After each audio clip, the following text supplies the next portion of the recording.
Welcome.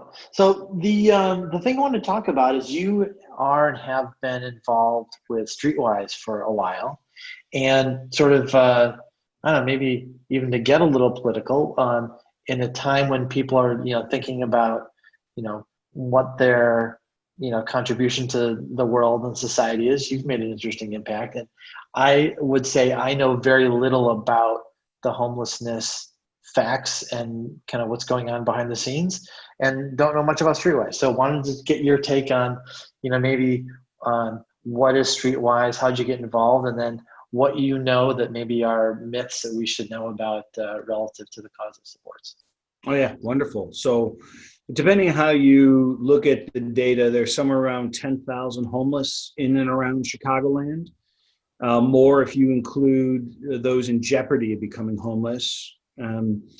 There's many ways in which the homeless are supported, but from my perspective, there's not a whole lot that are able to provide a hand up as opposed to a hand out.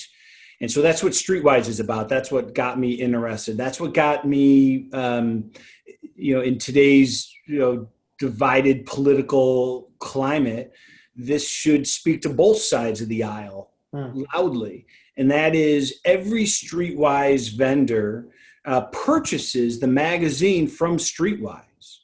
In fact, in a lot of ways, Streetwise is one of Chicago's original social enterprises. So people show up at Streetwise, they purchase magazines. If they can't purchase, we obviously supply. Then they go out and they sell those magazines on the streets at a profit. And typically relationships are formed, which is wonderful. And they make about a buck. It's like they buy them for 90 cents and sell them for $2 or something like that. Is that right? That's exactly right. They buy them for 90 cents and then they sell them on the street for $2. And of course, there's typically tips on top of that. And so you kind of mentioned that's what drew you to it originally. How did you find your way in? And now are you chairman of the board now? So how did you go from A to B? Yeah. So I knew about Streetwise from involvement in another philanthropy. And then I ended up in grad school. When I got done with grad school, I found myself some extra time on my hands, and I thought, I want to give back. I want to do something. I want to get involved.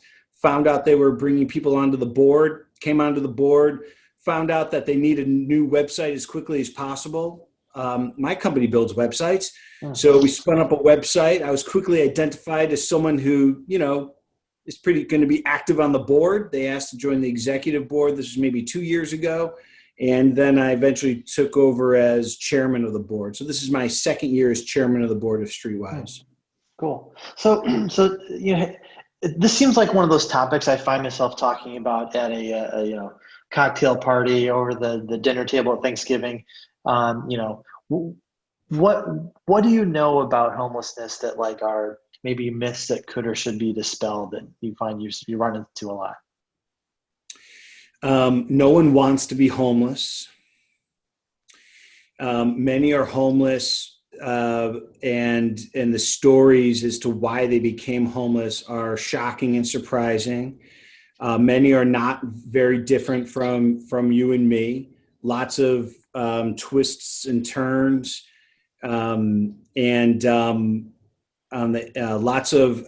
definitely a lot of some mental issues, bad breaks, but no one wants to be homeless. They would all prefer a place to sleep, a safe place to sleep. But at the same time, I would say also most of the homeless population, they're not necessarily looking to become the next millionaire.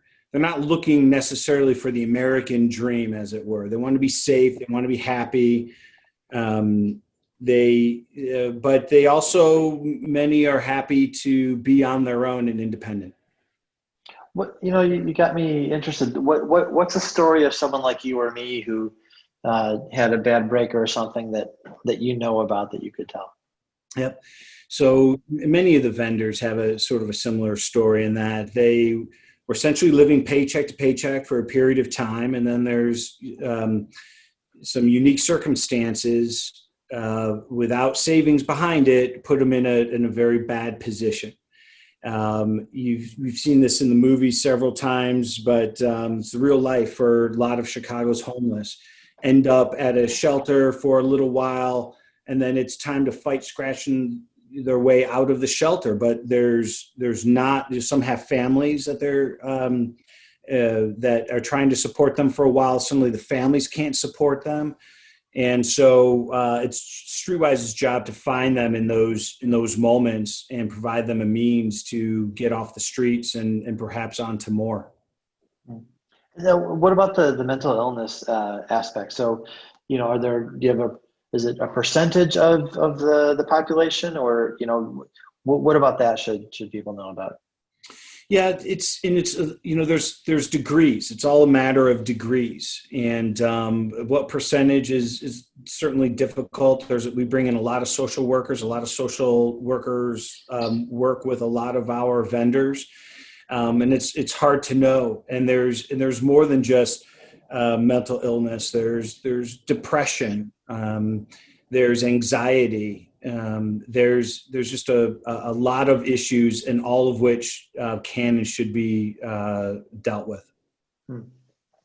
Obviously it's a political season. What are the most sensible things that people can do with this issue? I know I saw some donate on the Streetwise site, but like in your experience, what are things people can do? Yeah, to help the Streetwise or the homeless population in general. Yeah. Mm-hmm. Winter is coming, and so all donations for warm clothes are welcome and appreciated. Our offices are down on the south side on State Street near Cermak. Beautiful new facilities. If you have warm clothes, we want them. I would say that it's wonderful that you purchase a magazine. Please do. You can actually purchase that magazine as a recurring investment. You don't have to find that vendor each time and give them the $2 each time. Tips are welcome. If you want to do more, if you want to get more involved, you can get more involved for an individual vendor at Streetwise. All you have to do is contact Streetwise, talk to Julie Youngquist, our executive director, and she will help you understand all the different ways in which you can support these individuals who are literally choosing to not just shake a cup. They're literally choosing to work. So they show up at the office and buy those magazines. It's remarkable, and we should do whatever you can do to help them is appreciated. And also it sounds like there's some changes happening at Streetwise. What's the future look like? Yeah, so we had a lot of big news in February 2020, but then March 2020 happened, and all the big news sort of faded to the background. We merged with the YWCA of Metropolitan Chicago. The YWCA of Metropolitan Chicago is an amazing organization. They are separate from national. They're separate from the YMCA. These individuals are looking to increase their reach into the homeless population, and through some wonderful conversations that happened between some of the leadership at Streetwise and YWCA, we found a home, and they've been able to support us through the pandemic, which is amazing. And they remain just a wonderful organization. If you have the time, check out the YWCA in Metropolitan Chicago. That's really great. Hey, listen, so thanks for giving me the scoop on Streetwise and the homeless situation in Chicago. This is great. I appreciate it. Of course. Yeah. Thank you, Michael. Appreciate it. Hey there. Thanks for watching. If you enjoyed it, don't forget to hit that like button and subscribe to hear more content just like that.